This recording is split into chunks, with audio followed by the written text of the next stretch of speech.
जय हिंद। आज हमको एक ट्रांजैक्शन दिया गया है। जो ट्रांजैक्शन है उसको मैं पढ़ता हूं। यहां पर ट्रांजैक्शन है, मोहन को सैलरी दिया 15,000 रुपए। अब इसका जनरल एंट्री कैसे किया जाएगा, इसको बहुत ही सरल भाषा में आज हम समझने वाले हैं।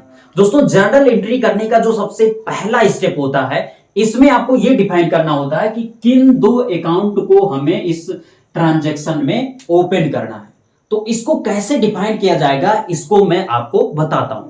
दोस्तों, सबसे पहली बात, सबसे पहला शब्द जो है वो है मोहन। अब यहां पर मोहन का अकाउंट ओपन होगा या नहीं ओपन होगा, इसके बारे में बात करते हैं। दोस्तों, यहां पर क्या हुआ है कि मोहन को सैलरी दिया। अब ध्यान दीजिए, जैसे कोई व्यक्ति काम किया दिन भर, उसको शाम को उसको हमने पैसा दे दिया, तो कोई मतलब रह गया उस दिन के लिए उस व्यक्ति से? नहीं, क्योंकि उसने काम किया, हमने पैसा दे दिया गया, तो उसका अकाउंट नहीं ओपन होगा। अर्थात यहां पर मोहन का अकाउंट ओपन नहीं होगा। उसके बाद में यहां पर लिखा गया है को, तो को का भी अकाउंट नहीं ओपन होगा।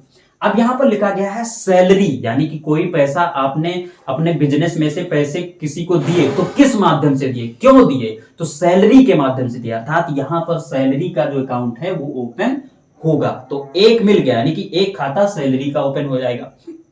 अब एक दूसरा खाता कौन सा ओपन होगा उसको देखते हैं। यहां पर अगला शब्द है दिया, तो दिया कोई शब्द, इसका कोई अकाउंट तो ओपन नहीं होगा, तो इसको भी काट देते हैं। अब यहां पर बात उठता है कि आखिर अब दूसरा अकाउंट ओपन कैसे होगा। देखिए, यहां पर लिखा गया है मोहन को सैलरी दिया 15,000 रुपए। अब यहां पर यह नहीं लिखा गया कि बैंक ट्रांसफर के द्वारा दिया गया, चेक के द्वारा दिया गया या फिर कैश दिया गया।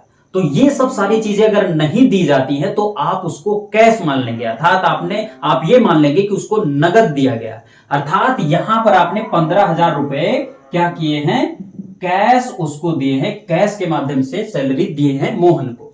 तो यहां पर दूसरा अकाउंट जो ओपन होगा वो किसका ओपन हो जाएगा, कैश का ओपन हो जाएगा। अब ये चीजें तो हमें पता चल गई कि सैलरी के अकाउंट ओपन होगी और कैश का अकाउंट ओपन होगा, लेकिन हमें यह नहीं पता चला कि कैश डेबिट होगा या सैलरी डेबिट होगा या फिर कौन सा क्रेडिट होगा कौन सा डेबिट होगा। तो इस चीज को जानेंगे दूसरे स्टेप में। दूसरा स्टेप क्या होता है कि सबसे पहली बात तो यहां पर सैलरी। अब सैलरी अकाउंट जो होता है वो किस अकाउंट के तहत आता है, इसको जानना जरूरी है। दोस्तों, सैलरी अकाउंट जो होता है वो आपके नॉमिनल अकाउंट के तहत आता है। और नॉमिनल अकाउंट का जो गोल्डन रूल है वो कहता है कि all expenses and loss debit और all income and gain credit. तो यहां पर आप एक चीज ध्यान दीजिए कि जब आप किसी को सैलरी दे रहे हैं तो आपके पास से पैसा जा रहा है, अर्थात आप अपने पैसे को एक्सपेंस कर रहे हैं। यहां पर क्या हो रहा है, आप अपने पैसे को एक्सपेंस कर रहे हैं। किसी से काम करवाया तो उसको पैसे आप दे रहे हैं, तो आपके बिजनेस से पैसा जा रहा है। तो ऑल एक्सपेंसेस एंड लॉस क्या हो रहा है, डेबिट हो रहा है। तो यहां पर क्या हो जाएगा, जो सैलरी है ये हमारा क्या हो जाएगा, डेबिट हो जाएगा। तो यहां पर हम लिखेंगे, क्या लिखेंगे, बाई सैलरी अकाउंट डेबिट, कितना, 15,000 रुपए। ये कुछ इस तरीके से सैलरी अकाउंट हमारा डेबिट हो गया। अब बाकी क्या बचा हमारा, कैश अकाउंट। तो यहां पर अब कैश अकाउंट हमारा क्रेडिट हो जाएगा। तो यहां पर लिखेंगे टू कैश अकाउंट क्रेडिट, कितना, 15,000, कुछ इस तरीके से। जैसे ये आपका डेबिट हो गया तो दूसरा ऑलरेडी क्रेडिट हो जाएगा, लेकिन कैसे हो जाएगा उसको भी यहां पर जान लीजिए।